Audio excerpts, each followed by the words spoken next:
excited I am, and how excited I know everyone must be for being out and not being locked down anymore.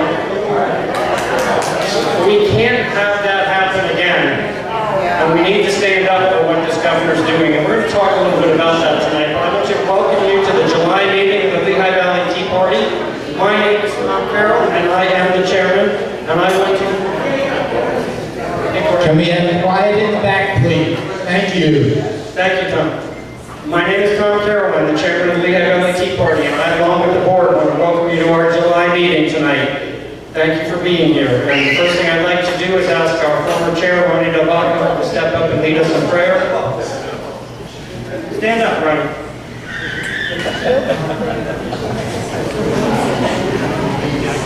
Hi, folks. If you're willing and able, please bow your heads. Heavenly Father, we thank you for this opportunity once again to come together to work on saving our country, to make sure that our Constitution is protected, and to support those who are doing that fight on the front lines.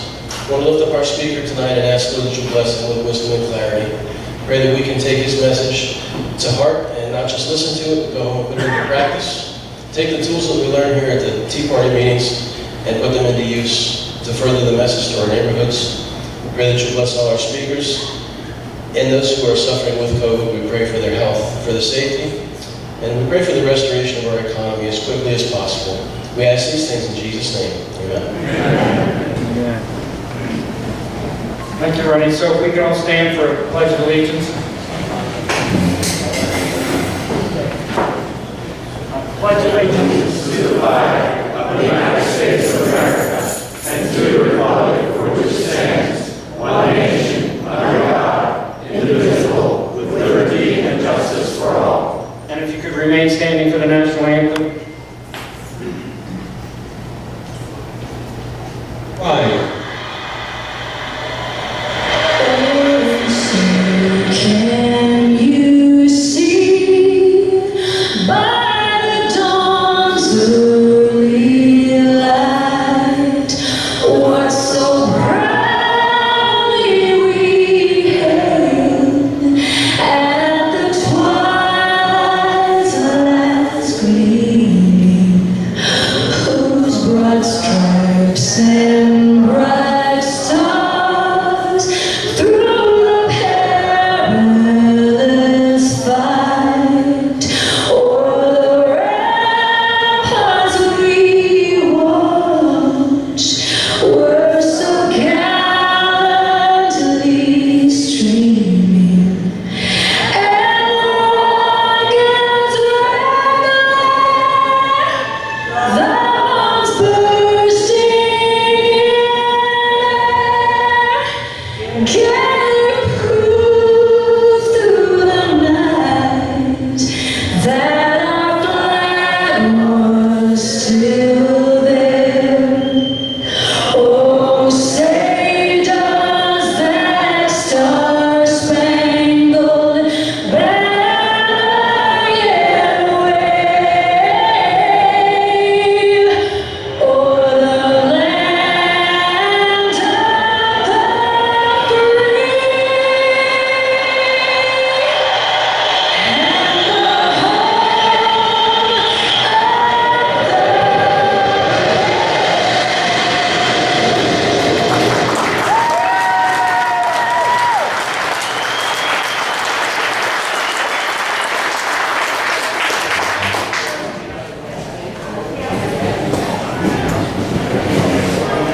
Tonight's agenda, we have introductions and announcements right now for the next few minutes, and then we're going to go to Dr. Val Connell. He's here. We're talking about some Second Amendment issues. In the mix of all of these attacks on our liberties, the most important amendment that we have is probably the Second Amendment, because when they take that away, they all else fall. All else fall behind. The First Amendment is under attack with our freedom of speech, and our Second Amendment is under attack. And he's here, and we're going to talk about some important issues relating to this, because it all combines together. Everything we're talking about tonight, every speaker, it's all about the election coming up in 4 months. If I could have your attention. Thank you. It's about the election that's coming up in 4 months. It's about getting President Trump reelected. It's about making sure that we preserve our republic. So, Val, thank you for coming out tonight. And then we're going to take a break at 8 o'clock. We're going to do a protect the vote subject with Regina Monaco, who is back there, and she's going to come forward at 8:15. And then we're going to have some final announcements. I also would like to announce at this point some special guests that are here. One, I noticed that Lee Snover, the chairman of the Northampton County Republican Committee, is here. Thank you, Lee, for coming. Also want to acknowledge the team of young men right here at this table who are here from the Trump campaign. They are field organizers for the Trump campaign, so thank you.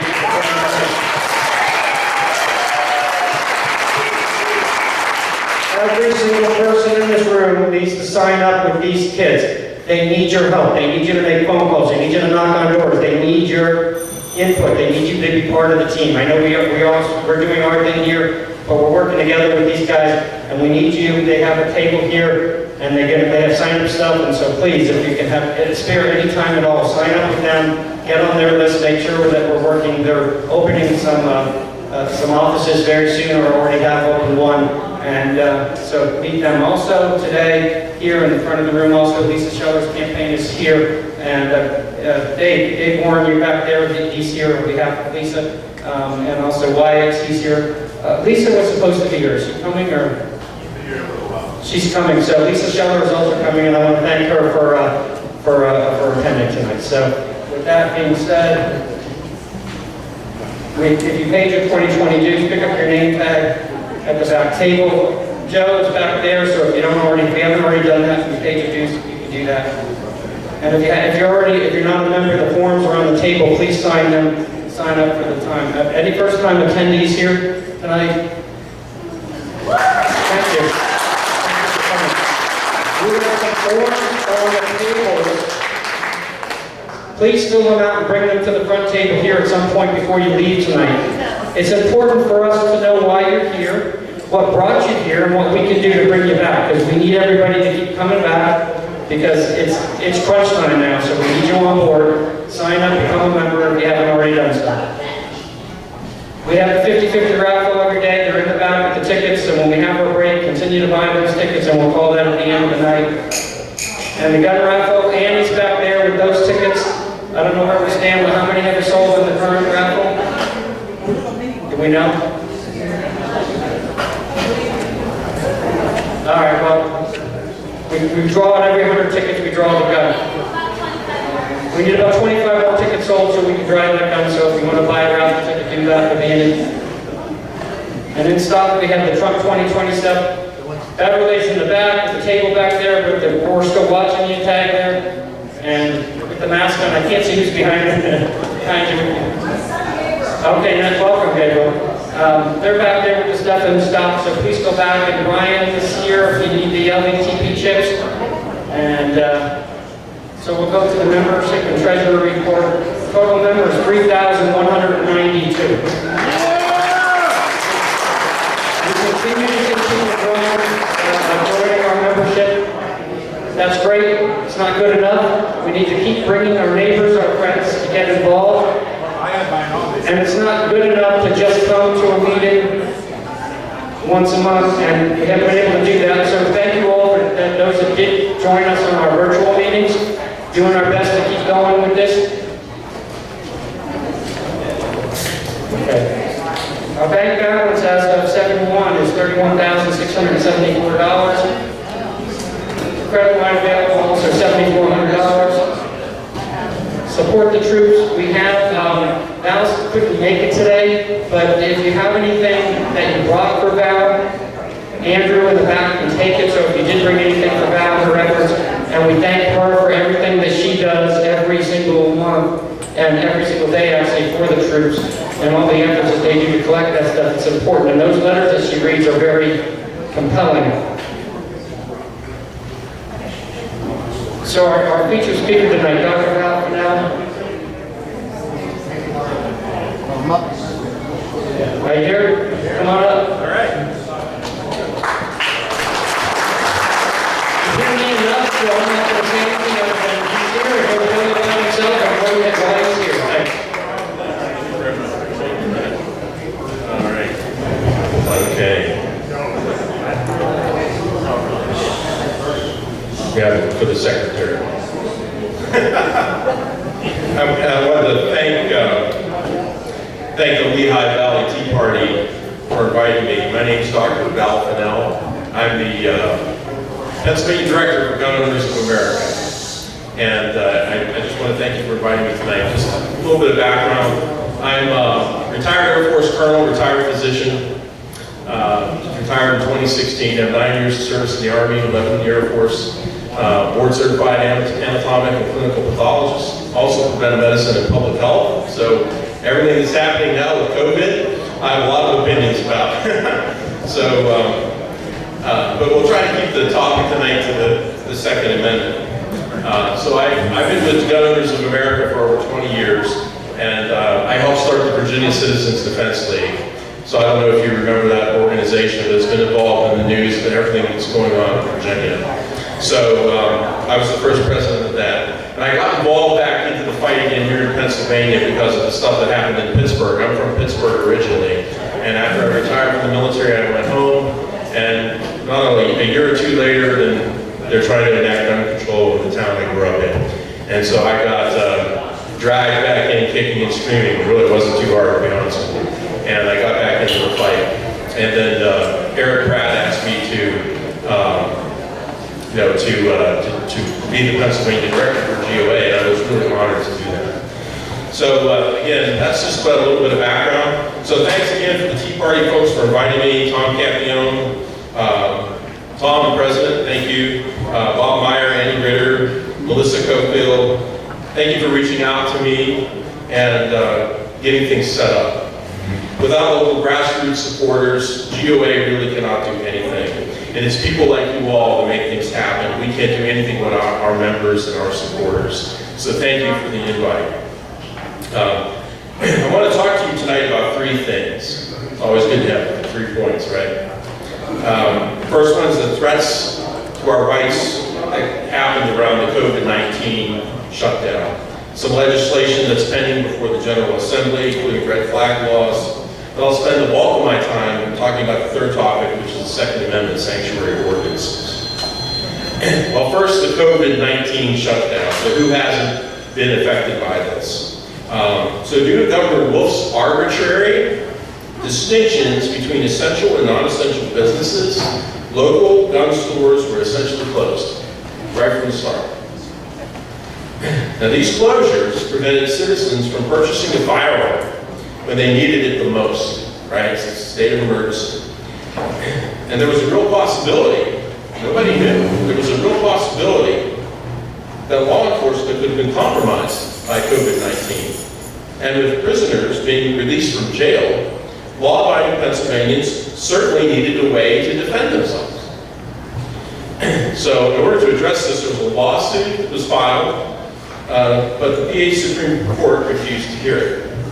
However, the concurring and dissenting statement issued by Justices Donahue Doherty called into question such a blanket disregard for the exercise of our constitutional rights, since Pennsylvanians could not purchase a gun. Well, on March 24th, Governor Wolf responded to this and allowed the in-person portion of firearms transactions to occur. But this in itself was very limited. It had to be done by appointment. It was questionable whether you could sell ammunition or accessories. And these problems were not only in Pennsylvania. Other states were running into the same arbitrary imposed restrictions. So it wasn't just Pennsylvania. And that's why Gun Owners of America urged the Department of Homeland Security to add the firearms industry as essential critical infrastructure in the latest Cybersecurity and Infrastructure Security Agency, or CISA for short, guidance. So the Department of DHS did this at our behest, and literally overnight, the firearms industry was declared life-sustaining for those states that follow those guidelines. So GOA wrote a letter and said, you need to include the firearms industry in essential critical infrastructure.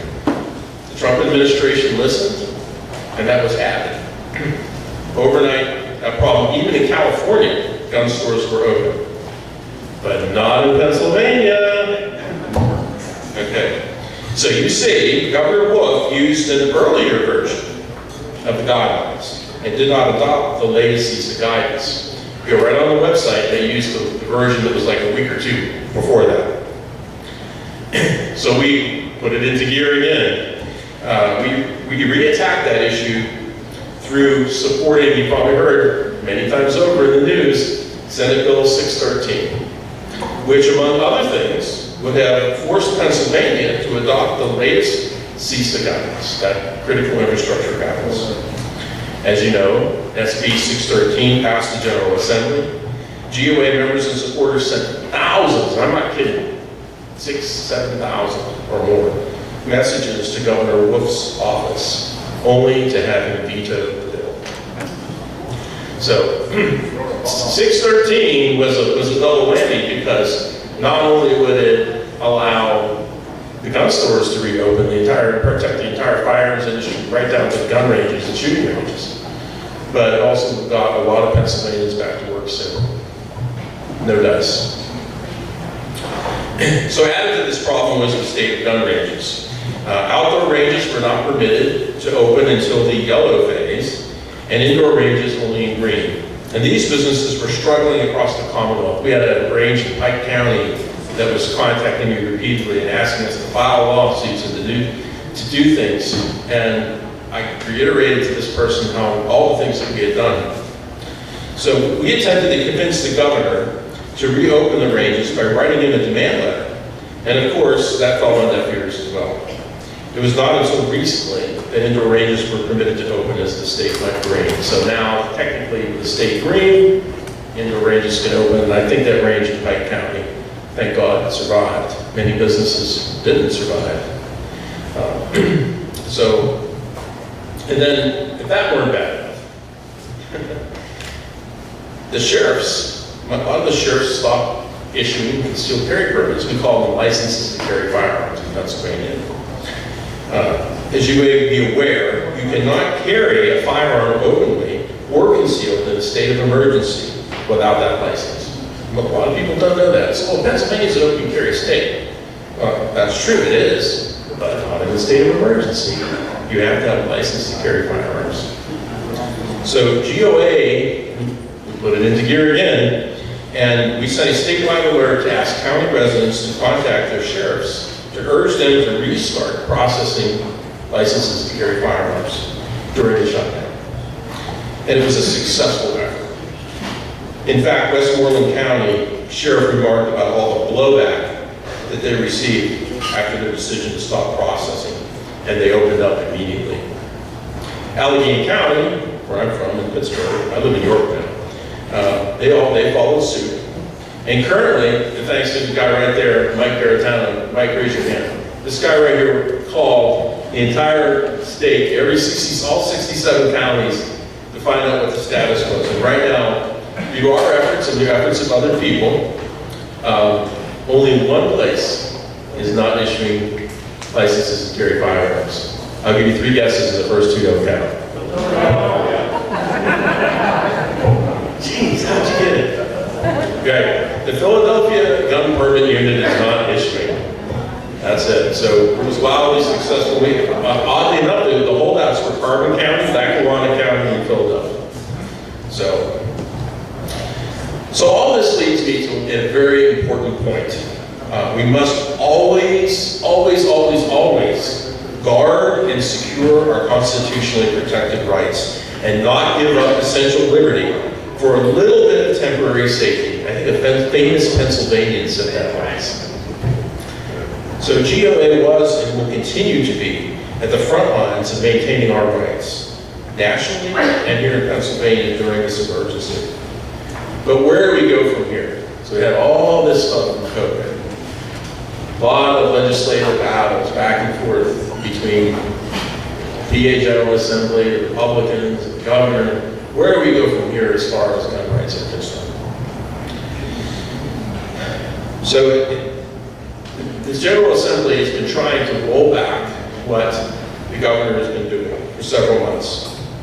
And usually the governor vetoes the bill and then goes ahead and does what the bill asks him to do anyway, like in the case of the real estate industry. So veto it, it was my idea. But there are two bills that I want to mention that will keep us out of trouble in the future. And these are pending right now in the General Assembly. And I think both of these really need to pass the legislature. The first one is House Bill 2440. And this bill started out as legislation to reopen gun ranges.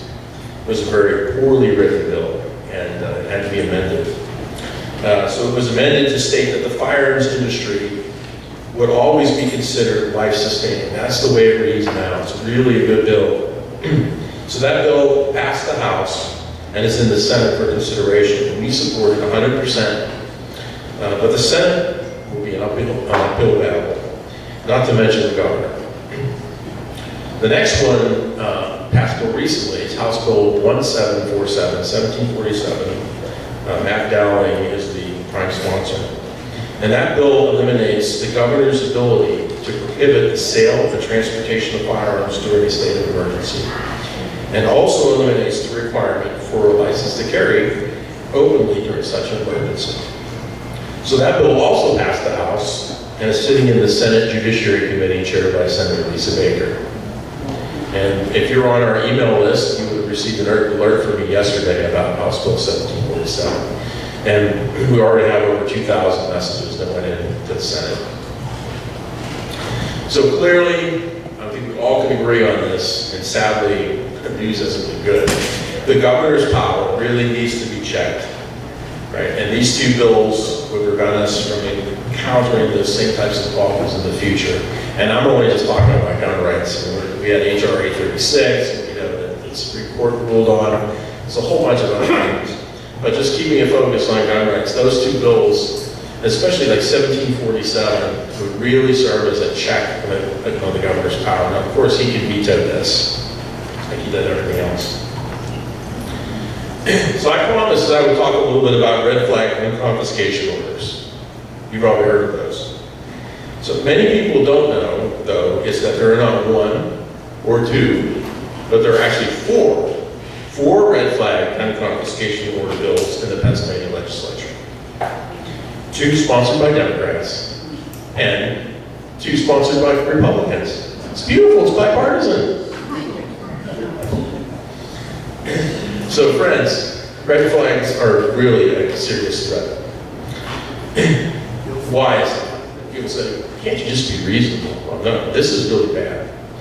Under these bills, the police or an angry ex can petition a judge requesting that you be stripped of your 2nd, 4th, 5th, and 14th Amendment rights. Your accuser will be the only one in the room. That's called an ex parte hearing. Only one party is in the room. They don't have to demonstrate that you have committed the crime. They don't have to demonstrate there is any chance that you will ever commit a crime. Rather, all they have to show is that you are subjectively dangerous to someone. And they only have to show at the very low legal standard of preponderance of the evidence. That's all that it takes for you to be stripped of your constitutional rights. And it doesn't end there. We've had some experience with these petitions like this at GOA. And when only the hysterical accuser is present, a pliant judge will normally sign anything that's before him. In New Mexico, one judge issued a restraining order against Dave Letterman for supposedly sending coded messages to a New Mexico housewife by way of her TV set.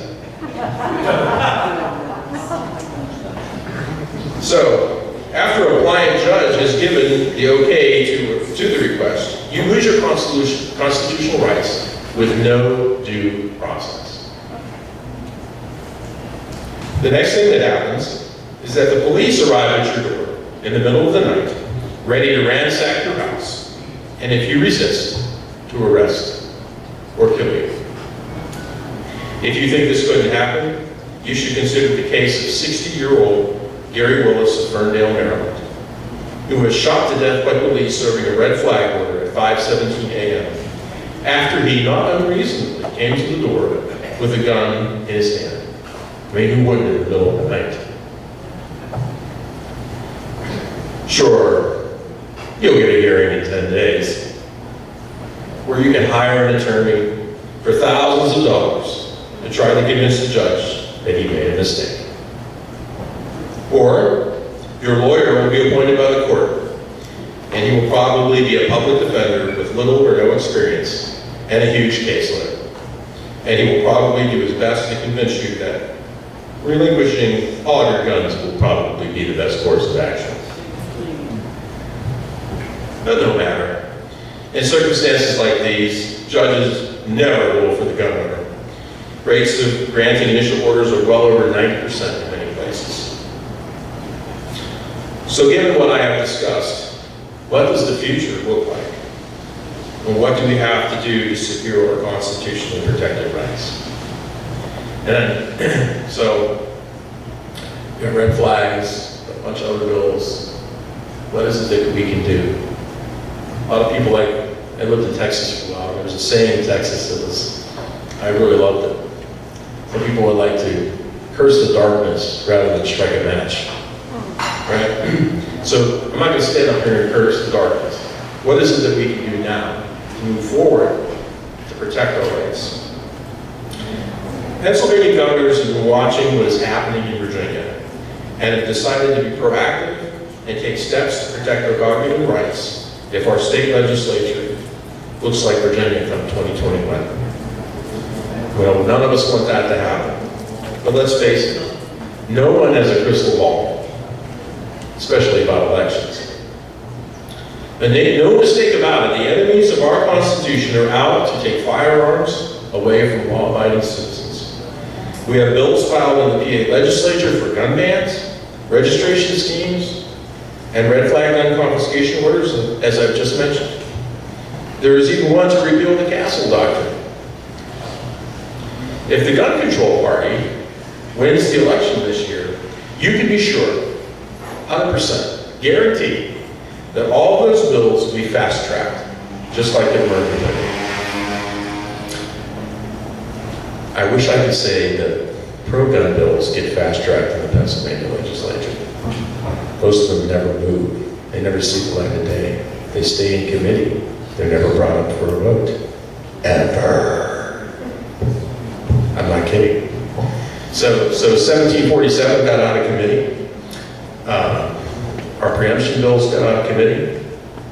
There's been no action on the preemption bills on the floor. But the legislature flips. Just like the old bounty commercial, you're soaking in it. It will be just like Virginia. Pennsylvania will be just like Virginia. Those bills will be pre-filed, and come January, the votes will happen. Guaranteed. Pro-gun bills? No. Not going to happen. And that's something we really have to demand. We have to stick up for our constitutional rights, and we have to expect if we elect candidates, and our candidates say that they are pro-Second Amendment candidates, then they're supposed to vote and support the Second Amendment and pass bills. That's what they're supposed to do.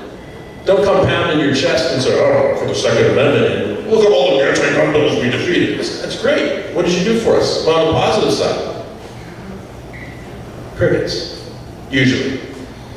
A couple good ones have gone out of committee this year. Let's see where they go. So how can we stop it? Virginia's, we just beyond the walls, right? 2021, how can we stop this? What's the solution where we are now? Well, first, we need to vote. It's obvious, right?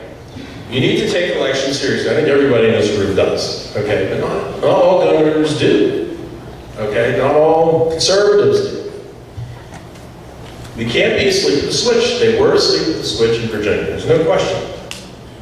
If you're not registered to vote, then you got to register to vote. And don't just vote presidential elections. I was the chair of the Kennedy Township Republican Committee before I moved to York. Kennedy Township's in Allegheny County. And I would look at Republican voters, and I would see every 2 years, every 4 years, a lot of them just voted in presidential elections. You know, you've seen it, right? You go to the GOP database and you see it. Terrible. You have to vote every year and in primaries, because every other election happens on all the other years, right down to the local offices.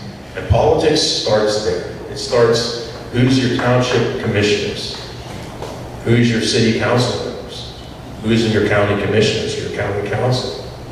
Who's in your state legislature? Right? Congress, Senate. Everyone's overly focused on the White House. Not that it's not important, it is. But I'm saying, if you look at those voter records, I know a lot of people here are in the party and they know they don't vote. So you gotta vote. Number one. Two, you have to make your voice heard in Harrisburg. You have to contact your state representatives, wear them out. That's their job to listen. Governors of America, there's good news in this story, right? Governors of America makes this easy for you when it comes to the Second Amendment, because we have our email alert system. We send it out. There's a big button at the top that says, take action. You click on it, out comes a form. You type your name and your address in. Out comes your state legislators. You send a message. Boom. We make that easy for you. I'm here to talk about the Second Amendment. There's other issues too. We know that.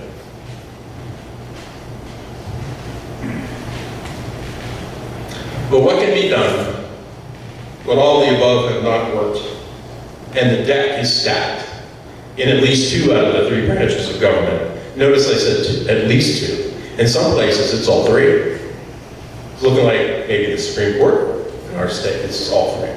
Could be all 3 if the legislature flips. So what can freedom-loving, law-abiding citizens do to protect themselves from the anti-gun juggernaut of politicians who hate our constitutional liberties when they're in power? And that's where the Second Amendment sanctuary ordinance movement comes into play. So what's this movement about? Now, you may have heard different things reported in the media or from other gun rights groups. So let me explain. The Second Amendment sanctuary movement is all about our local officials standing in the gap and refusing to enforce unconstitutional gun control laws if they are passed in Harrisburg or in DC.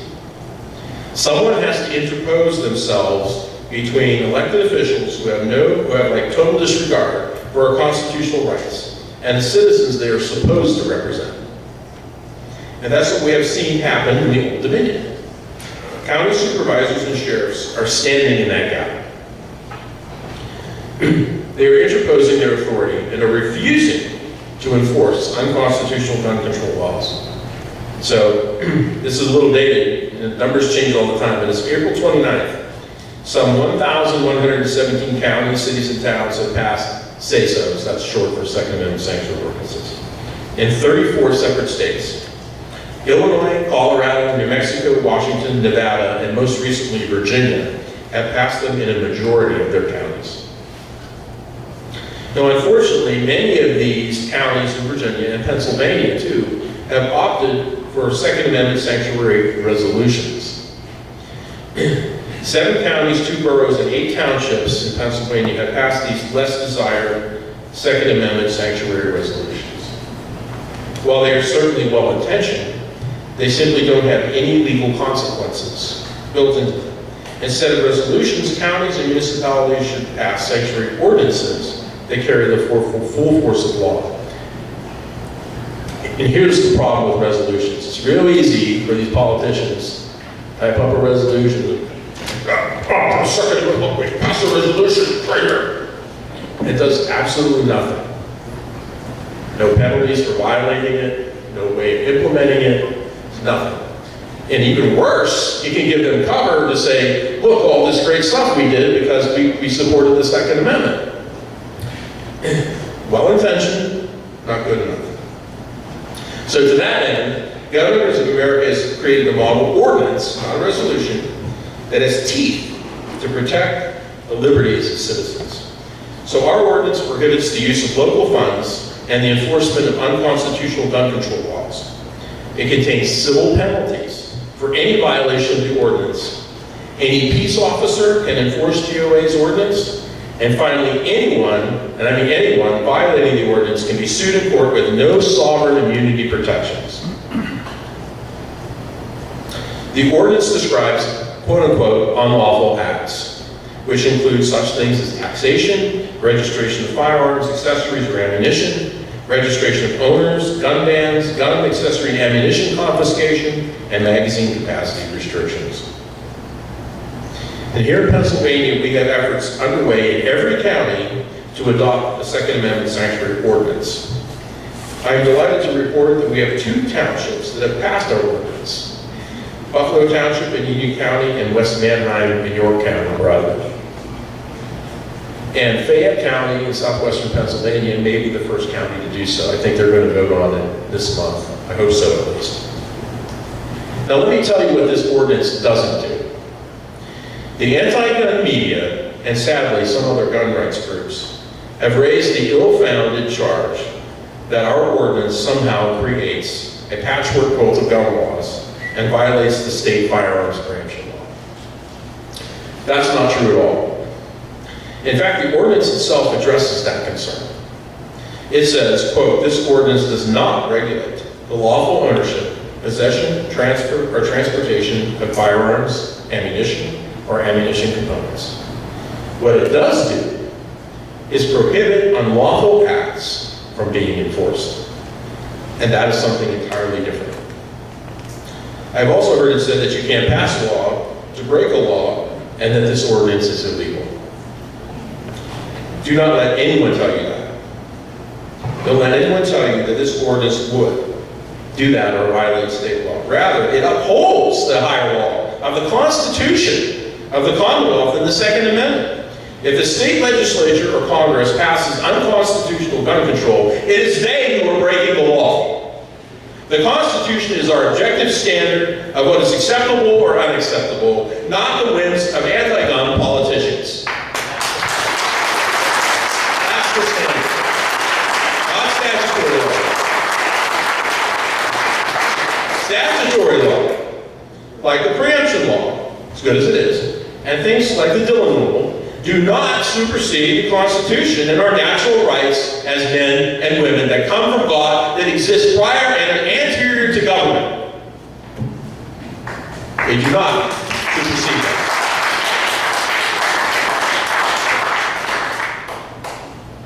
Now let's talk about the courts for a moment. I've heard this too. This drives me crazy. The courts are not the final arbiter of our rights. If that were the case, then our nation should have just accepted the Dred Scott decision and considered African American slaves as property to be returned to their owners. Who here would support that? As a Republican, as Republicans? Nobody, right? Party of Lincoln.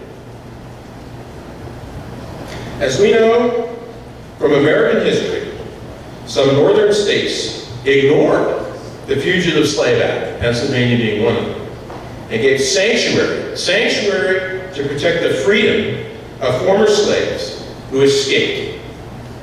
They refused to enforce, they refused to enforce a federal law that violated the fundamental right of people to be free. The long-standing history of doing that. As we see in the Dred Scott decision, courts can and do err. Judges put their pants on the same as you and I do every morning. And in many places, the courts are packed with activist judges who despise our constitutional rights. Finally, our local officials are required to take an oath to uphold the federal and state constitutions above the laws enacted by the legislature. They are not obliged to follow any and all laws passed by the PA General Assembly. And if the courts were the only branch of government that has a duty to interpret and apply the Constitution, then it makes no sense at all for our local officials to take an oath. Instead, they would just have to obey the view of the court. Well, the court says that, let's do it. No, instead you take an oath. Now, I have not held an elected office, but I served my country for 20 years as an officer of the United States. Military personnel and elected officials both take an oath to defend the Constitution of the United States, and the oaths use similar language. Here's what the officer's oath says. I do solemnly swear that I will support and defend the Constitution of the United States against all enemies, foreign and domestic, that I will bear true faith and allegiance to the same.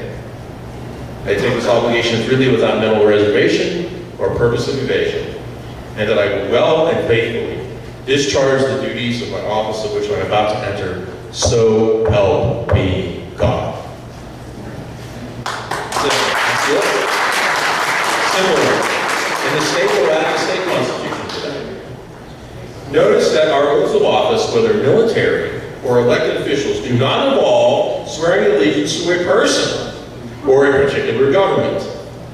No, the allegiance is to the Constitution, and when an order is given that is unlawful, it is my duty as an officer to stand in that gap and refuse to obey. Yeah.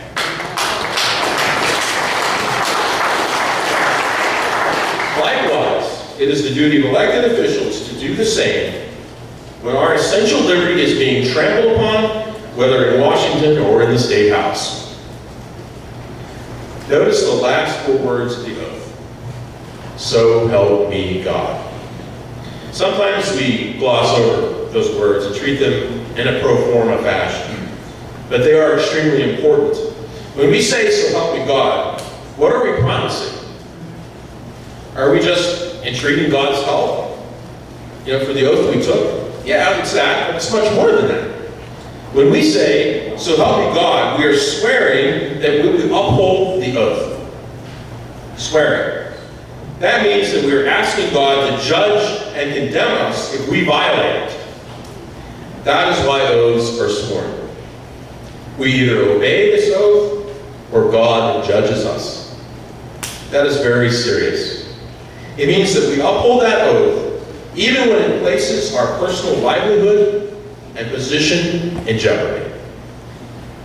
And sadly, those politicians don't care about that at all. And some skip it altogether. And that's another reason why adopting Second Amendment sanctuary ordinances is so striking.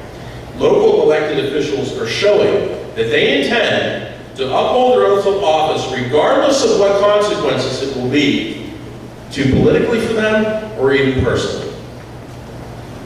By choosing to interpose themselves between liberty and tyranny, between freedom and oppression, our local elected officials stand in the gap, just like our forefathers did in 1776. I want to encourage everyone here to ask your state representatives and your state senators to endorse this movement. We have had only 2 who have done so. Every state representative and senator should be on board with standing in the gap and protecting the constitutional rights of citizens. It's the first duty of government, to secure and protect your rights. Let them know that you want them to endorse the say-so in Lehigh County and elsewhere. So in conclusion, we have to wake up our fellow Pennsylvanians to threats against our liberty. Fortunately, I think we've seen what's happened in Virginia, and because of that, people are paying attention. The governor's executive powers have to be curtailed. And I talked about some legislation that is going to help with that. Good legislation to be passed that restricts the arbitrary powers that we've seen, and gun control bills like red flags have got to be defeated. And finally, our local officials have to stand in the gap as a last resort, if called to protect our rights. I want to thank you for having me tonight, and I wanted to say that we have a table up here for GOA, and normally it costs $25 to join GOA. Tonight we have a special, it's $20, and we get a lot of nice swag and a free book for you to enjoy. And so Mike, you can raise your hand. It's Mike Baratown from Harvey County. He's going to help me with the table. But I want to thank you so much for the opportunity to come here tonight and to talk to you. God bless you all. Stay in the fight. Stand fast for your life. Could you take a few questions? Could you take a couple questions? Sure, you have questions? All right, like always, if you have a question, I have the mic, raise your hand and I'll give you the mic and we'll take a few questions. While you're going to someone, can I ask first? You've got the Come mic. over here. As you know, Darrell Metcalf recently introduced an impeachment bill. Now, I realize that that is outside of the Charter of Gun Owners of America, but I'm wondering if GOA has given any consideration to getting behind that bill and adding some pressure. How about that?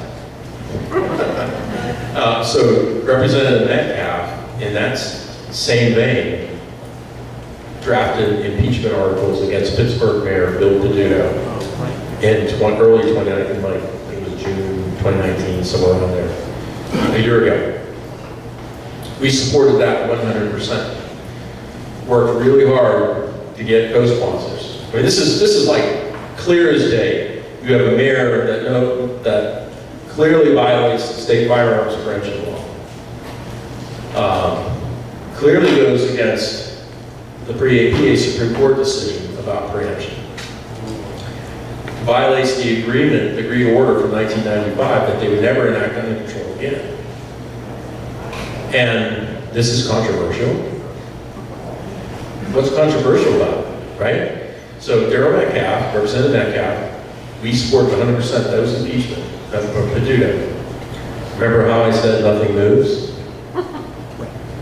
Dead. It's still stuck in the Judiciary Committee, never saw the light of day. There are more people who are familiar with the name Governor Tom Wolf than they are Mayor Right. Bill Peduto. I understand that, but it's the same idea. And my point is this, is that I don't know if that will go anywhere or not. And what will make it go someplace is, like I said in my presentation, is if ever all of us are Pennsylvania residents, we have to demand that it happen. We have to get behind those kinds of bills. So we did support something very similar to that and got no traction whatsoever. What I'm saying is the same danger may happen with an impeachment resolution for Governor Wolf if people do not get behind it. So very good question. We have one over here. Yes. Yeah, just a quick question. The language of the Pennsylvania Constitution is very clear on firearms. It says, the right to bear arms shall not be questioned. Is that Right. correct? Right. And that was language derived from William Penn's original Articles of Rights, was it not? I think so, yeah, right. Pennsylvania Declaration of Rights, right. So my question is why is the federal Second Amendment given such, why does that spotlight so much? Why don't we rely more on our own Pennsylvania Constitution? Your thoughts? We do, absolutely. So I'm a state director for GOA for Pennsylvania. So when we talk about Pennsylvania legislation, we talk about Pennsylvania issues, we always go to Article 1, Section 21 first. That's our constant, and then the Second Amendment. The Second Amendment is a powerful check, however, because after, I think it was the Heller and McDonald cases, after those two cases, the Second Amendment was incorporated into the 14th Amendment. So there's a check now upon state power through federal courts. I shudder when I say that now, courts, but it just depends on the judge and who appointed the judge, all kinds of things. But yes, it's your point. In the state, you go to that first. Thank you very much. Thank you for coming tonight. Thank you, everybody.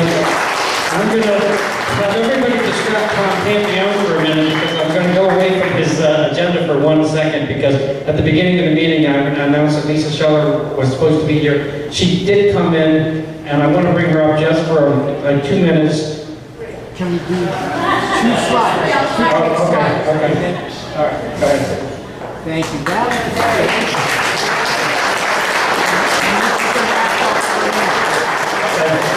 Sorry about that, Tim. Yeah. I tried to distract you too soon. All right, so please join the GOA, and Lisa, where are you? Come on up. You can either take this mic or you stand in front of me, whatever. Which. Okay. Hey everybody, good evening. Thank you for all of your support that got me through this primary election and made me your nominee to represent your voice in Washington come November and to get Susan Weil out.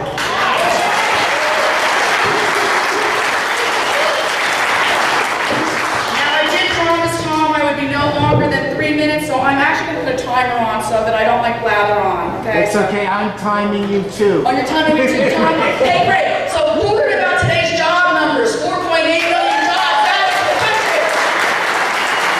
What a great job our president is doing in bringing back our economy. I can't say so much about our governor, but let's keep these numbers growing. Let's get Americans back to work. Let's get our economy going. Let's take back the House in November. Let's re-elect our president. So I'm Lisa Scheller, and I'm running for U.S. Congress to re-elect our president, to take back the House of Republicans, and to protect our American dream.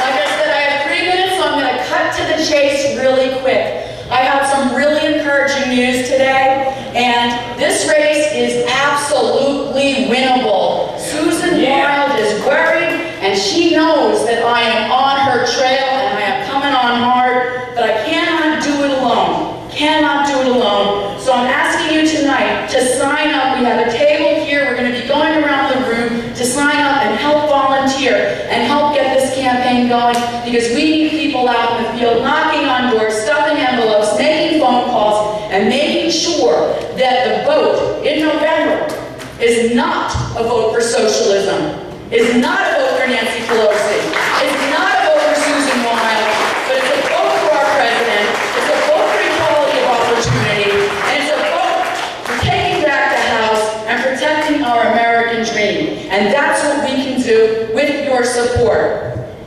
Now, first of all, I thank everybody here, last of all, I thank everybody here who supported me in my primary. It was a tough primary. I had a formidable opponent. And so to everyone who supported me and helped me get across the finish line, I say thank you. To everyone who supported my opponent, I say thank you. And worked for my opponent, I say thank you. Because you know what? You are the people that are involved. You're the ones that make or break races. And you know what? We need to come to win this race. I need all of your support now. We need to come together as a party so that come November, every vote needs to be counted, every Republican needs to vote, and every vote needs to be Republican. And with that, I'm just going to say, please, come sign up, help us get across the finish line here. I have all the energy in the world to take on Susan Weil, and she will be one-term Weil, and we will re-elect our president, and we will head into 2021 in a great position to protect our American dream. So thank you so very much.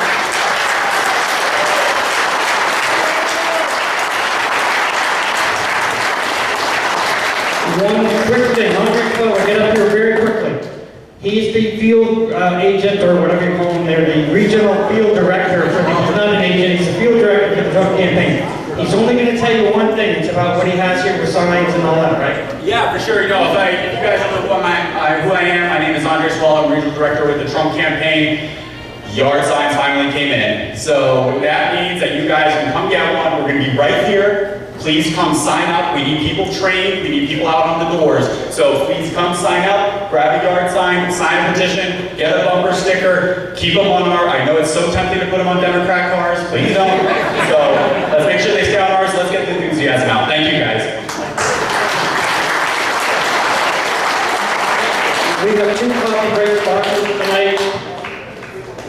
And that's Behavior now. I don't know whose this is. Cuban cuisine. I don't know who. Andrew. Andrew, can you speak on that at all? So this gentleman is a neighbor of mine. He's of Puerto Rican descent. He has a Cuban restaurant. Andres and I actually went to his restaurant. He is very Republican.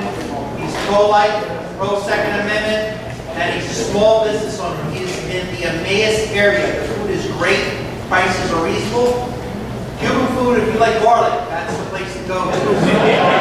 Awesome, and so please, he helped us tonight by sponsoring the coffee break, so use his business if you can, please. And then one more.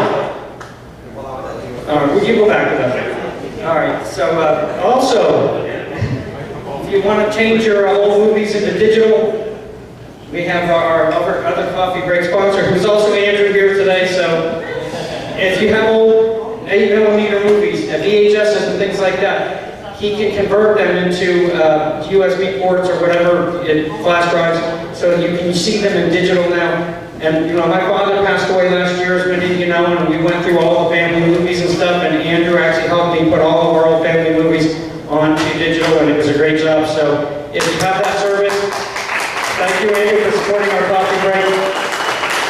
And of course, we need donations. We need you to help us. I mean, we have a pretty healthy treasury, but we also have a lot of expenses. We have a lot of goals to keep, and we got to pay for the room, and we got to keep paying for the things that we need to do to get Trump elected. So please give us your donations at the table. Actually, I think I should have said $5 to $7 we'd like to see in order to pay for this room, if you could, if you please. And if you're short of cash, you can always use the chips. So, break time.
key to everything, so let's get back to our seats and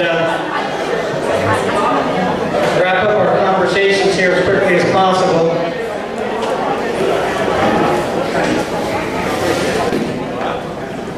Thank you, I think that's the quickest we got quiet in a long time. The clicker's not gonna work. Don't see the clicker's not working? No, it's not gonna work because we're on this machine. Oh, okay. Just read the screen. Okay. So now I want to introduce our speaker tonight for the project Protect Our Vote, Regina Monaco. And it's not Monaco, it's Monaco. I made sure I pronounced it correctly. Regina is a great friend of the Tea Party, and she's been helping us have some insight as to this whole situation with the voter fraud and the voting machines. You know, it's real personal for me, because you know what happened to me last November. And this is too vital in this election cycle for us not to be paying attention to this. So I'm so glad that you're all here tonight to talk about this subject, because we go into November with our eyes closed and we're going to lose. So, welcome. Thank you, Tom. You guys hear me? Nice and loud. Okay. So tonight, the title of my talk is Voter Fraud Silencing the American Majority. I want to say a little bit about who I am. So I'm not a politician. I'm not a degree law. Hang on. Any training. Have her use this instead. Use that one instead. Let's get it connected. No. It's on. Okay. So I don't have any training in this area at all. What happened was, I keep reading about voter fraud in the newspaper, I'm sure you all do too, and there's a lot of articles that say we're absolutely certain there's no voter fraud, and it is very minor. Yeah, and we have this feeling like, oh yeah, I don't know. But I wanted to kind of understand what voter fraud was a little bit better. So I looked into it. So what you're going to see tonight is work that I was able to do by just reading articles on the internet, finding other speakers, finding books, looking back in time as this situation developed, and it all comes together to make a story that you'll see. So first I want to talk a little bit about, everybody understands voter fraud is bad, but let's talk about why you want to protect it. So what do individuals have that is worth stealing? What do you have to a malicious stranger who doesn't know you, doesn't live in your town or whatever, that they want to take from you? It's not a lot of things, right? You have money, they're going to want your money, you're going to want to protect that. We kind of instinctively understand that. You have labor. In a healthy society, protected properly by laws and government, you do fair work and you get reasonably fair pay, and that's negotiable. In an unhealthy society, your labor is stolen from you. You can be underpaid, very low wage work, or you can even go into frank slavery depending on the society. So you want to protect your money and your labor, and how do you do that? The only tool you have to do that, and you can only do it in a democracy, is to vote. The only way you can protect the fruits of your life, money and labor, is by voting. Once these basics are in place, then you can go on to have a productive life. You can explore your own creativity, you can develop an expertise that has value and get something back for it. You can determine your level of productivity. Maybe you're really good at something, but you don't want to do a lot of it, or maybe you're really good and you want to do a lot of it. Whatever you want to do, it's up to you. You have agency. You don't have these things if you don't protect these first three things, and the way to protect your money and your labor is with your vote. That's your voice to the government. And it's something we all know, but I really wanted to clarify it. So, obviously, there's powerful incentives to control the vote. The US is a juicy berry, right? It's the most powerful and prosperous country in the world. There are trillions of dollars at stake. And a lot of power for people who want to rise in the government of this country. So it's just an obvious incentive for any group who wants to grab the power.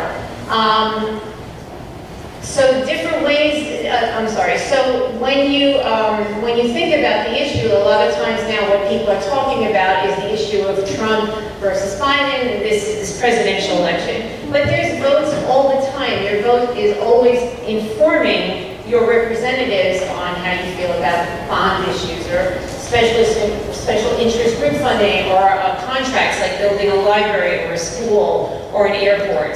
And you want to be sure that when you vote for it, your town needs it. Do you actually need a new library? Or did a contractor and a government official have some deal under the table where that is being built and it's being voted upon in a fraudulent manner so that money passes between those two people that doesn't really benefit you? It's your tax money, you should be in charge of how it's spent.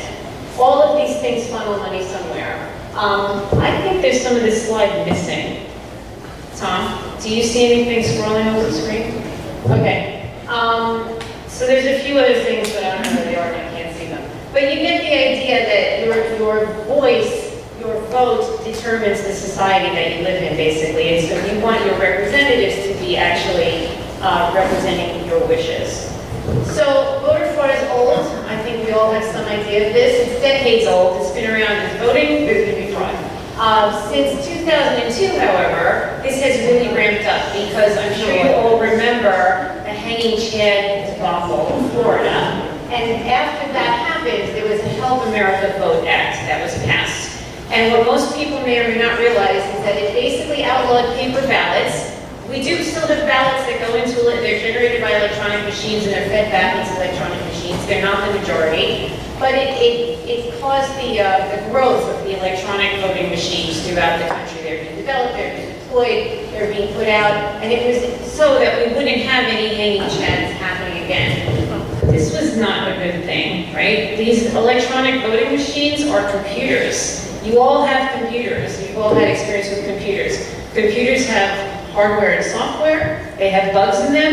They can be unreliable. They're insecure. They have antennas that communicate with you don't know who because they're on Wi-Fi. You don't want electronic voting machines. This is not good, and there is a trail of fraud that has followed the instantiation of this bill. So this is my opinion, right? This is just my opinion I'm going to share with you.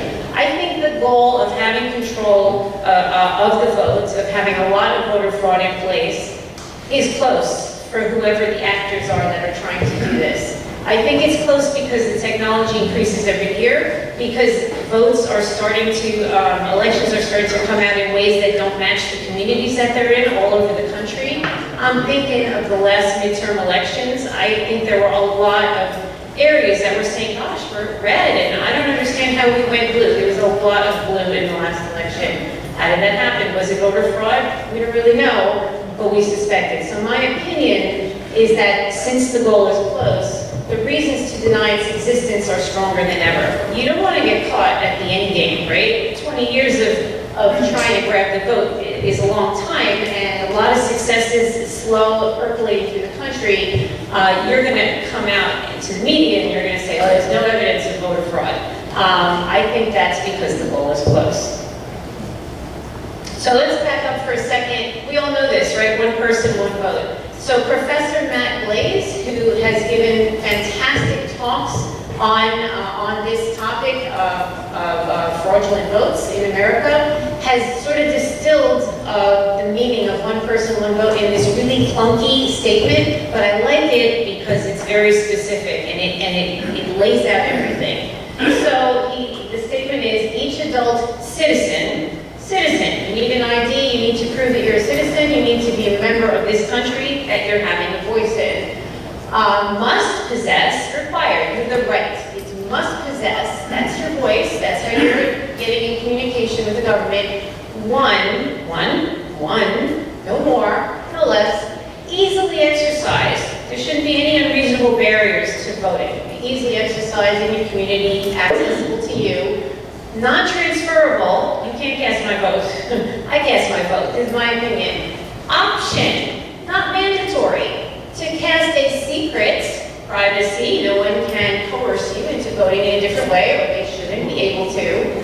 Accurately counted, so important.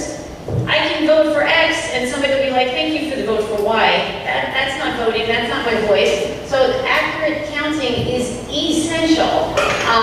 And this should all take place after a fairly conducted public campaign, where all the people that are running in these election contests have a voice to the public.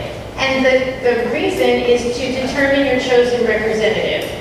Elected government officials are literally your only voice in how government is run. That's it. You can't run things yourself. Hey, I think there should be a library on the corner of my neighborhood. Well, you don't have any way to get that done. But your representative does. They hear your wishes, they act them out. That's how it's supposed to work.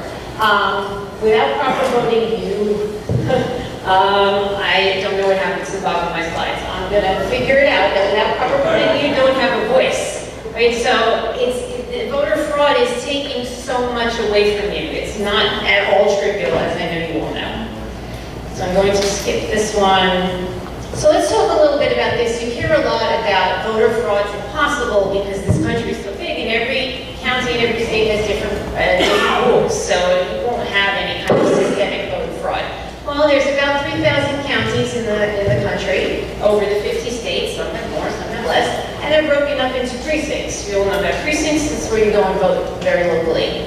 So here are two conditions that happen that we're all familiar with, right? And they hark back to what Matt was saying in his definition of one person, one vote, right? You must verify and register the voter, and now you have registration rolls. I'll say something about that in a second. The voter must be citizen, fully eligible to vote, the same stuff. Only vote once, don't sell it, don't trade it, must vote within a certain time frame. You can't just randomly vote. I'd like to vote for Trump now. You can't do that. You gotta vote when you're supposed to vote. This is important. The vote itself, you vote on some computer, you vote on a paper ballot. Once you do it, that vote must be physically protected. You don't want somebody stealing it, you don't want somebody writing on it, you don't want somebody changing it, you don't want somebody tossing it out. It must be physically protected. The tallying is generally done not where it was done, at the county level. So I have a little map here, right? Your precinct takes the votes, protects them so that they're not changed, ferries them over to the county tallies them, sent to the state, and then the state, once they know what the people have spoken and what they've chosen, then the information goes to the electoral college. So these are very basic rules that need to be followed for voting to work and to be fair and non-fraudulent.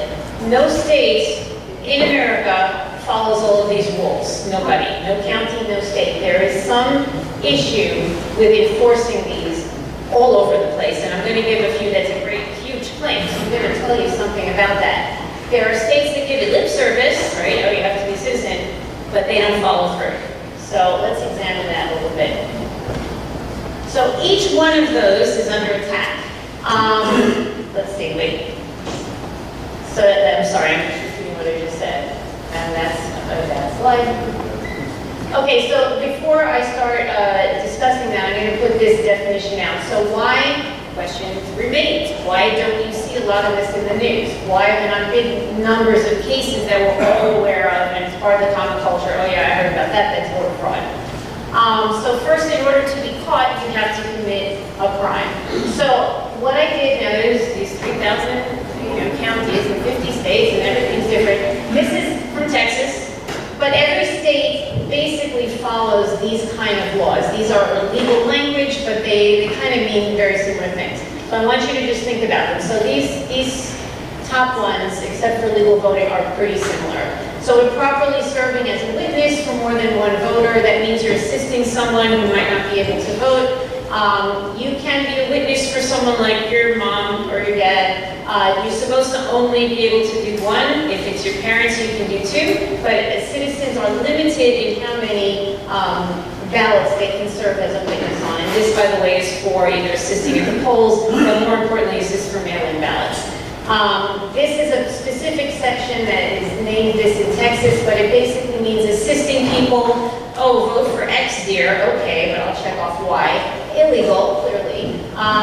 Or behaving as a witness, as in the first one. Forgery or tampering with government records with the records being a vote. Unlawful possession of the carrier envelopes. So maybe you printed a bunch of votes, you got carrier envelopes, you sign them all, you ship them out, and it looks like a bunch of ballots. Improper assistance of voters, you're threatening them, you're stealing the vote out of their mailbox, right? These are all some kind of crime. And then what hasn't been covered, the electronic voting machines, all these other methods, illegal voting. It's very vague, it's got a very high bar, it's very difficult to bring that kind of case, and the attorneys here can talk more to this, but it's very difficult to bring that kind of case to any kind of, to get it to a point where it's going to be heard. So out of all of these, the first 5 are misdemeanors. You're not going to read about them. The people that get caught doing these things, if they get caught, which has a high bar, and a lot of the proof that you need, people protect by saying it's private or you can't get access to it. If you get to the point where it's been proven, you might get a ticket or a misdemeanor. So that's a reason why you're not hearing a lot of it in the news. What you might hear, maybe, if it goes to court, is about a case called illegal, that deals with illegal voting. And that has, as I said, a much higher bar, and so you're not going to see it in the news unless something really comes to it. So, however, even with all those caveats, there are multiple sources that show evidence of fraud. How do I know this? I went on the internet, I put in a variety of searches saying things like election fraud 2000, election fraud, electronic voting, election fraud in various states. I just put in a number of queries, and I got hundreds of articles. These are just a few, just so that people, if you download the slide deck, you go to these links, you can read these articles, because there's no way to review all of them. I also prepared a handout. This is 5 pages of more links and things for you guys to read with like a little line saying what it's about. I encourage people to take a look at this because at the end of it, you will not believe what you are reading. The amount of fraud and the way that the laws are egregiously flaunted, the lack of privacy, the lack of accountability is unbelievable, and it's throughout. I don't have one state on here. All the states have different stories. It is really, you have to see it for yourself, because I couldn't believe it, and I'm the one who put this talk together. So this one is before electronic voting machines, but it was a big deal. It was a mayoral election, and the Miami Herald won a Pulitzer Prize by uncovering the extensive, unbelievable fraud in the mayoral election at that particular election. So look that up. So let's talk about a random example. Minnesota. Minnesota is not our friend. Minnesota is not an American friend. There is so much that Minnesota is doing. They have all the right laws on the books. You have to be a citizen, you have to be the right age. In fact, they don't enforce any of them. And the last line, which I wish you could see, is that any vote cast on a ballot in Minnesota is a legal vote, period. It could be cast by a felon. It could be cast by somebody that they can't find on the voter rolls. It can be cast by someone that doesn't have a social security number. It can be cast by anyone. If it is cast, it is counted. I think that's crazy. I don't understand how this law passed. I didn't make it up, I'm just telling you. This is what I read, I checked it out. You're welcome to do the research yourself. Their election, well, first of all, they allow last-minute voter registration. Are you kidding me? You don't even have to show ID, because thing number 2, their election laws tolerate self-certification. Hi, I live here, and I want to vote. Can I have a ballot? Yes, you can. And the laws say that if you self-certify to someone who knows that you just got here from name a country today, or that you're a felon, or that you're just not a legal voter, maybe you're 11 or something, they are required to override their own knowledge and give you a ballot, which then you vote on, and it's a legal ballot because all ballots cast in Minnesota are legal ballots. You can't throw any of them out. I literally do not understand this. I was aghast when I looked into this. So if you might think Minnesota, I don't know, I don't really care about Minnesota. Well, here's one random example as I was reading about this. Al Franken won by 31 votes in 2008. Okay, that seems like not very much. In fact, they found upon investigation that was done, I think in 2010, 48,000 votes in that state, 48,000 were bad votes. They couldn't throw them away, they couldn't do anything about it, but they were non-citizens, imaginary people, the same signature on 300 votes, all kinds of things. He won by 31. 48,000. Are you kidding? And almost 1,000 of them were felons and didn't even have the right to vote. So, okay, maybe that's not such a big deal when somebody like that wins. Well, among the many things that he did, he cast the 60th vote for Obamacare.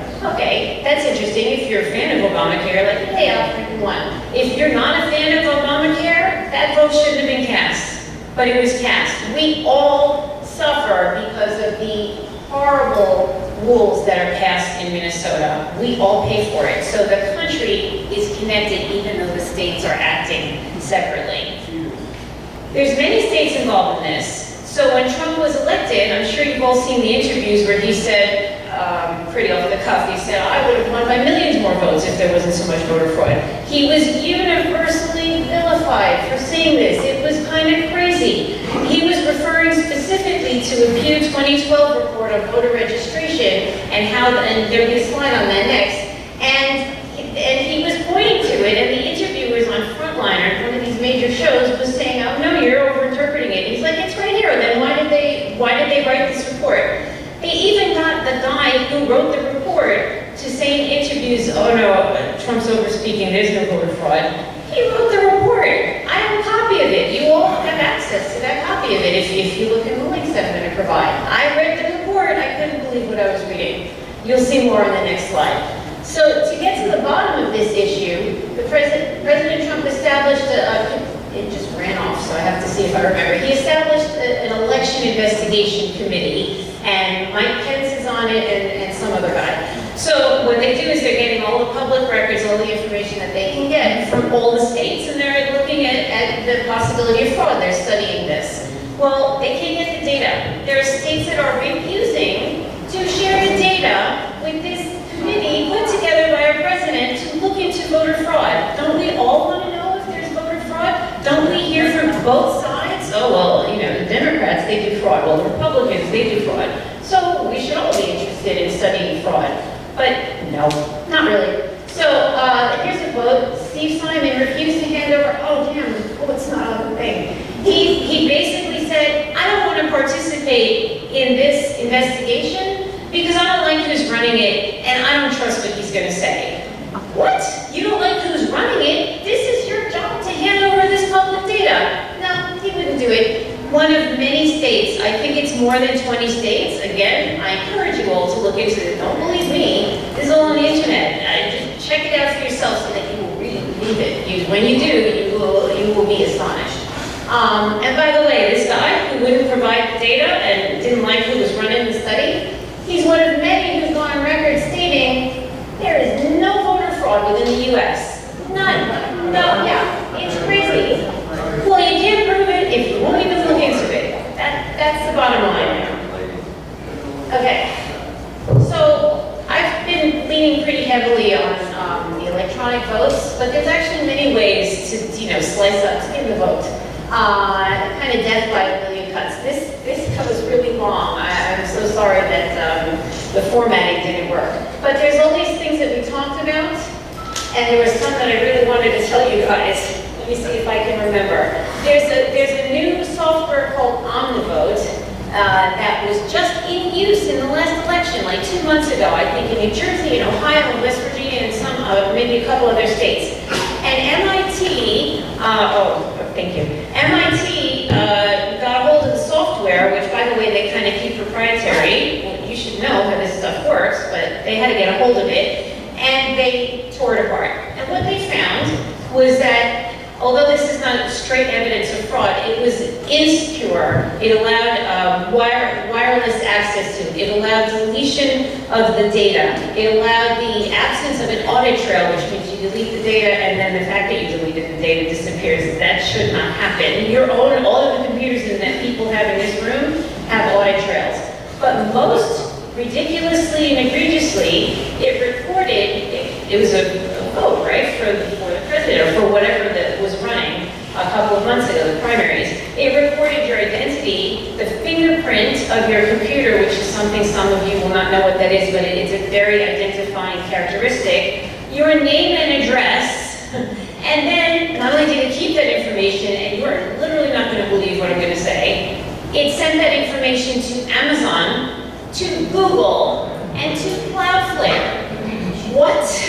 This was in the code. There's no hiding it. They didn't even deny it when it came out. They didn't say, oh no, we didn't do that, that's a lie. They just wrote it into the code. Who knows what they're writing into these codes? That's incredible and such an invasion of your privacy. Now Amazon and Google, private companies, companies know where you live, what your computer's doing, and how you voted. That is not the intention of how voting was set up in this country. That's just crazy. This list goes on. There's many ways to get a fraudulent vote out of the people. Another way that I see as an attack on the possibility of a fraudulent vote, I think there's a chance that fraudulent votes could swing the election this year. It's my personal opinion. I don't have any proof, but I think it's something we need to worry about. So if that happens, people are going to say, well, gee, the country feels pretty supportive of Trump. When I drive around with my husband, I see Trump sign, Trump sign, Trump sign, Trump sign. I don't see a lot of Biden signs. I think the country is pretty solidly behind Trump. But I think that there would be an outcry if he just flat out lost. So let's prime everybody to expect that he's going to lose. There are dozens of headlines. You see them every day. Trump is Biden's leading. Trump is lagging by 12 points, by 16 points, by 8 points, by 9 points in different states throughout the country. Is it true? I don't know. Yeah, this is in the mainstream media. Do I trust these polls? Did I trust them in 2016? Thank you. We don't trust these polls. But there's a lot of people that aren't as convinced as we are. There's people in the middle who'll be like, yeah, it seems reasonable. I guess he didn't win. There was this crazy pandemic, and then there was this economy failure. I don't really understand how it happened, but I guess Trump didn't really do a good job, so he lost. And then there's not a public outcry. So we have to be aware that this is also going on, and it's another way to try to support the theft of the vote. So this is more of the same. By having these highly repeated, you have the phenomenon known as recency, where it seems true, even though there's no proof other than you keep hearing it.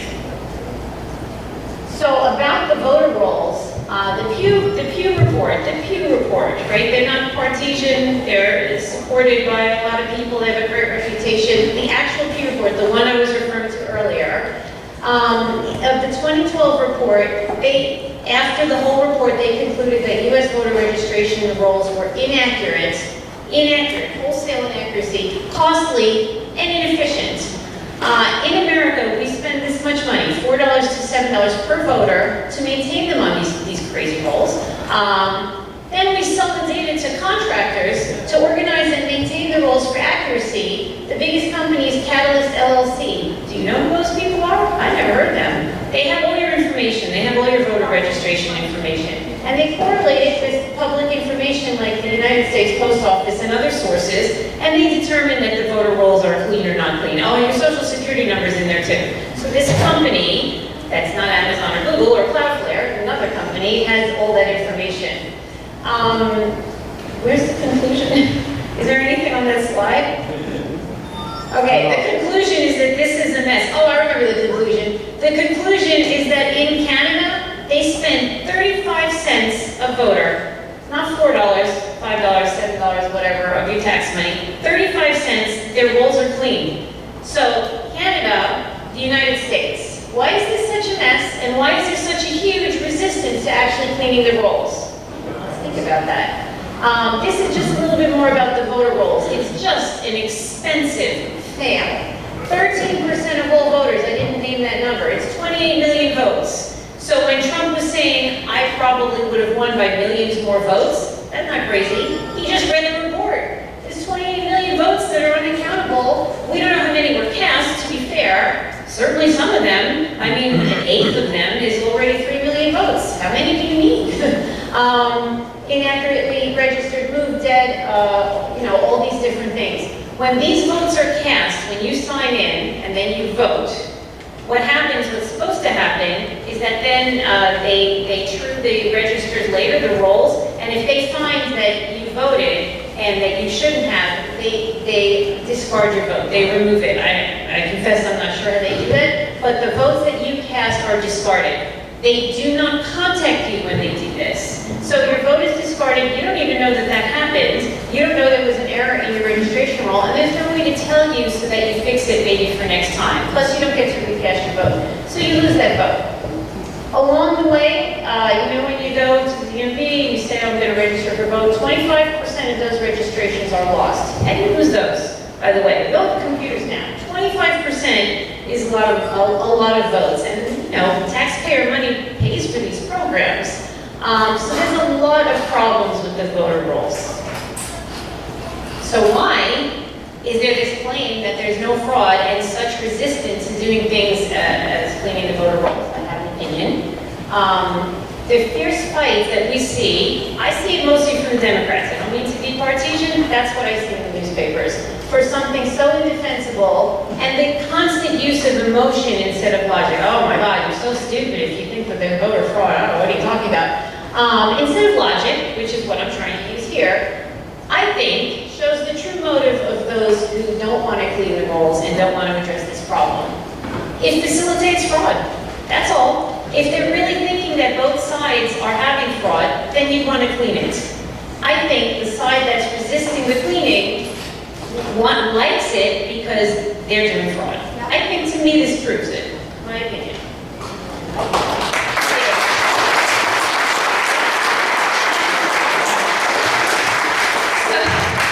So that was all, kind of overwhelming, or at least that's how I felt after I did this, and there's so much more, you guys. You really have to look at some of these links that I provided. So what can you do, right? I don't want to leave everybody thinking, oh my God, what do we do? So here's some things you can do. Yes, you can. Yes, you can. First of all, be aware of the undeniable existence of voter fraud. It's not an opinion. Come on, this is real. Tell people what you heard tonight. Find links that you like, share it around. Tell everybody. Tell people that are bored with it. Just tell them. Show the proof. I've provided a lot of proof. You're welcome. Please feel free to use it. Advocate for a return to accountable paper votes. I didn't talk enough about accountability. These electronic voting machines have no accountability. Your vote goes in, and there's no oversight, not physical oversight as the votes are moved around, not even oversight that the numbers on those machines are correct. You have to advocate for a return to accountable paper ballots. You can volunteer to assist at the polls. If you do that, keep your wits about you, make sure you understand what's going on. Some officials there may not be knowledgeable or may not be who you think they are. They may be part of something going on. So keep your eyes, keep your phone with you, take pictures of things you think are hinky, and don't leave. If you think there's a problem, if some votes have appeared or a box of ballots that come in at midnight or something, just keep your eye on it and see if you know what happens to it. And the last line is cut off, but it says the obvious thing. Vote for all that is good in the world. The best thing you guys can do, you must vote in this upcoming election. It's never been more important. Thank you.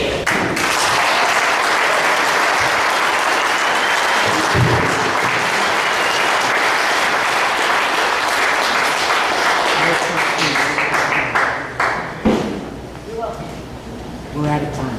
Okay. If people have questions, feel free to contact me. And thank you. I'm a member of the Tea Party, so I'm available.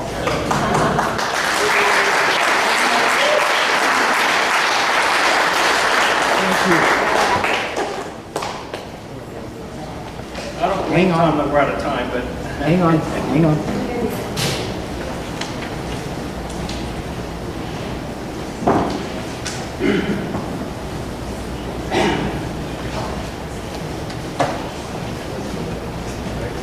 Okay, we're just about. Okay. Are we on here?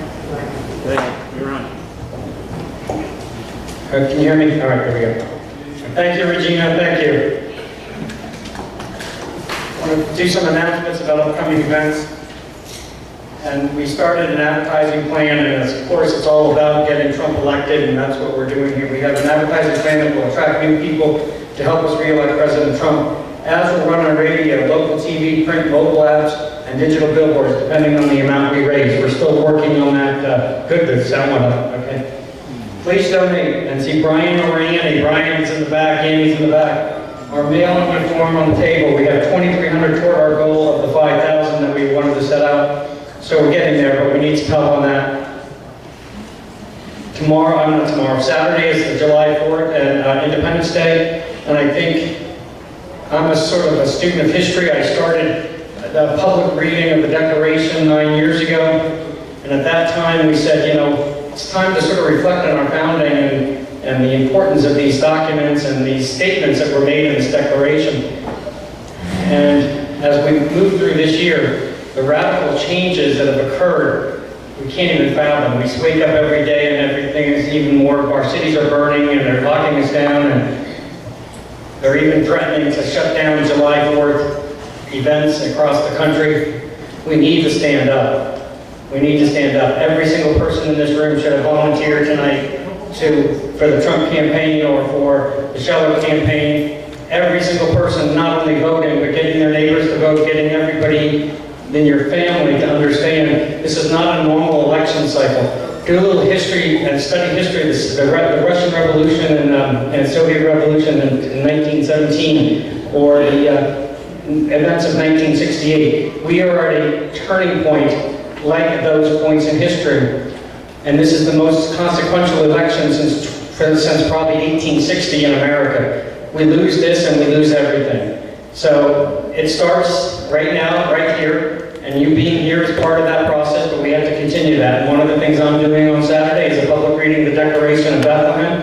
And I'd ask if you can, please come out, show that we will not stand down to this governor who said we cannot be in public places. So join us in Bethlehem on July 4th at 11 a.m. So we have Sheriff David Clark. That's still scheduled for August 19th at this point, but as we go along here, we still don't know exactly what they're going to have. I know, there's tickets are on sale in the back, Andrew. Stop waving at me over there. All right, so tickets are on sale on the table back there. The pig roast, August 22nd, so we got a lot going on in August. And Brian's here. Can I speak? Yes. Did I ever stop you before, Brian? No. Yeah, actually, I probably did. Hello, everybody! Hello, fellow patriots! Hey, this Saturday, August 22nd, pig roast. Everybody here should go to the pig roast. It's a lot of fun, okay? We're going to try to get some people speaking that'll be inspirational. We want to have a lot of fun. This year, we can have beer and wine. Legal. So that's why there's a little bump in the charge, but we're moving forward. Please come out to this. I have a thing here for volunteers. I need more volunteers this year. We're going to do a couple things a little differently. So I need to have some folks on the way out. There's a chart to sign up, and also back by me where you can sign up and pay for tickets and sign up to be a volunteer. I need probably 5 or 6 folks during the thing, additional to what we normally have. So I'm going to need some more volunteers, just a few, a little bit. And yeah, I'm always on time. He's always timing me out. All right, thanks a lot, and August 22nd.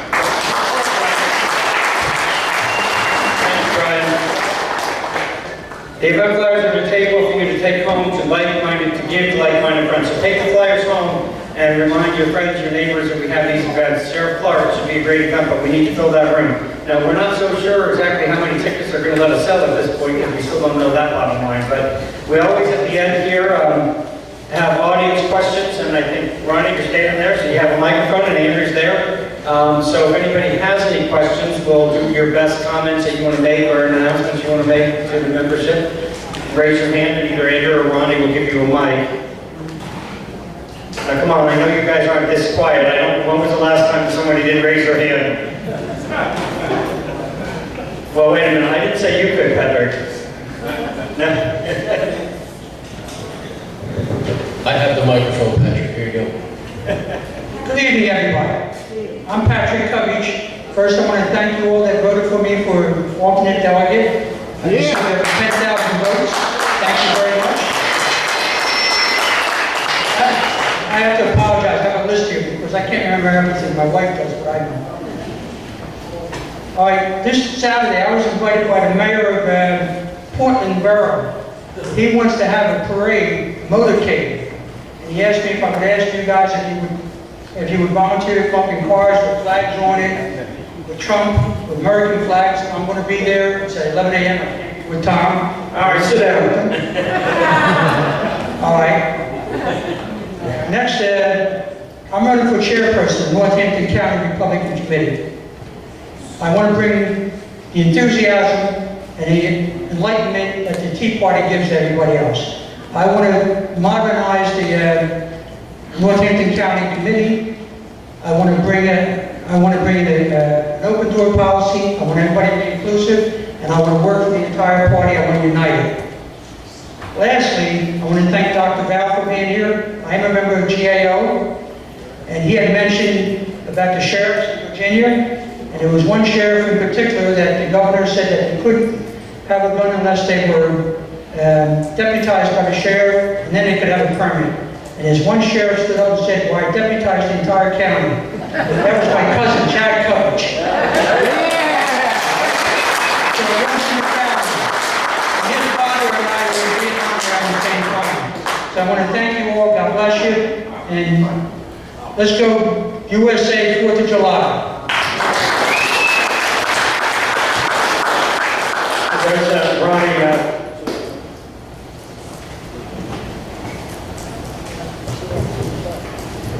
Hadn't planned on speaking, but I want to let you know I'm running for re-election as chair of the Northampton County Republican Committee.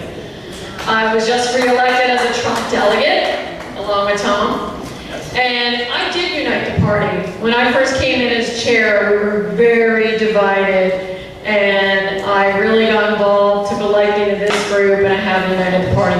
So I would ask for your support for me as chair, and again, hopefully Northampton County, which I plan on making it victorious for Trump again. Listen, Trump won Northampton County in 2016, okay? It was critical for his win. And I have been told Northampton County isn't in the top 5 of PA, it's in top 5 of the country. So I think we should take the chairman's race serious and re-elect me for that position. Thank you very much.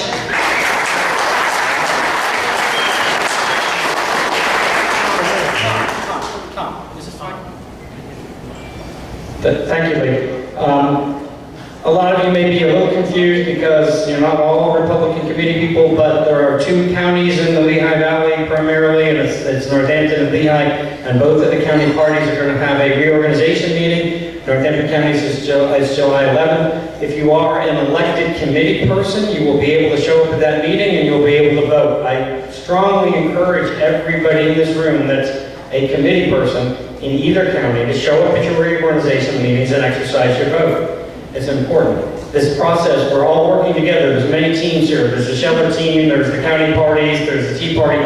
We all have one goal, to get Lisa Scheller elected and to get Donald Trump elected to president. So thank you, Lee, for your service. Thank you, Patrick, for stepping up. And then we have David back there. Hi, I'm David with Lisa Scheller's campaign again. We have yard signs over there, but we also just ordered some more. So if we run out here, please feel free to sign up and we will get your yard signs out to you shortly. Thank you. All right. Anybody else have a comment, question? All right. Let's go. We'll move on then. Tom's got his hand going in the air. All right, so let's draw the 50-50 raffle.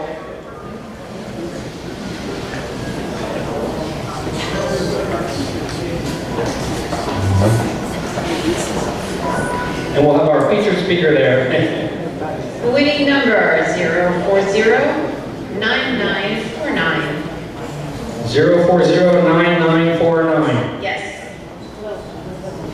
Anybody have that ticket? There you go. And back here, great, all right. Is that Charlie? Charlie, you don't get to keep that.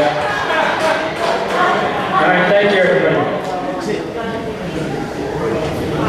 I just want to tell you, we're all going through a lot. There's been a lot of stresses in our lives. When they shut down our economy and locked us down, it's hard. We've had family members who got sick, some of us have family members that passed away because of the virus. It's a real thing, but they've manipulated it and they've controlled us and taken away our rights. It's hard to stay positive, but remember, we are on the right path. We are blessed by God. We live in the greatest country on the face of the earth. So keep that in mind. Keep positive, stay positive, and get out there and work and get Trump elected in 2020. Thank you. Have a good night.